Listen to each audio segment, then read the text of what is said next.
Hello, traders. FX Pip Collector here. Today is Monday, February 26th. I'm going to be analyzing the US dollar yen, starting on the monthly, working my way down to the 1 hour time frame for the full top down analysis.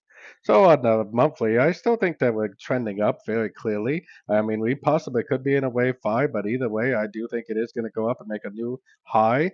My target is right around the 155 area before we actually do make a bigger push to the downside, possibly ending at wave 5. So going down to the weekly time frame is where I got my Fibonacci extension measuring the last impulsive move, projecting it off the bottom of the last corrective move.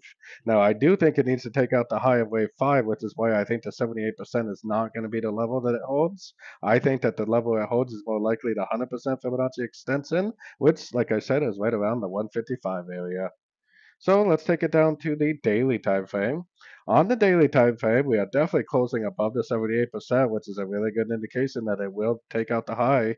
I am definitely very bullish. I mean, I think the 78% and this previous high may be an area of support or an area of resistance. But either way, I think that I am for sure going to continue to look for longs on shorter time frames. Taking it down to the 4 hour time frame is where I am definitely going to continue to look for longs at the end of 1, 2, 3 wave pullbacks. We already had the end of a correction right here, I believe, and it kind of looks like we may have another end of a correction on shorter time frames right there. I mean, either way, whether it makes a bigger pop or correction or not, I am definitely only looking for longs. I'm definitely ignoring all the pullbacks, and instead, I'm just going to continue to look for longs at the end of every single little pullback that I see, especially on a shorter time frame than this. So taking it down to the 1 hour time frame. On the 1 hour time frame, I'm looking for three-wave pullbacks. I'm looking for 1, 2, 3 waves down. Like I said, it looks like we already got the end of a correction. And just like these back here, 1, 2, 3 waves down, impulsive up, go long. 1, 2, 3 waves down, impulsive up, go long. Even this right here, I think, is an irregular ABC correction or an expanding flat. ABC down, impulsive up, go long again.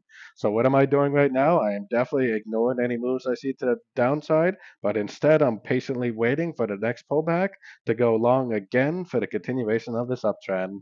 Like I said, I believe that the 155 is going to be the most likely area for this to end, and I think that we definitely want to continue to look for longs until the higher time frames tell us otherwise, which they definitely have not done so yet. So don't forget to join my free Discord channel. The link for that is on the screen and in the description. Thanks and happy trading.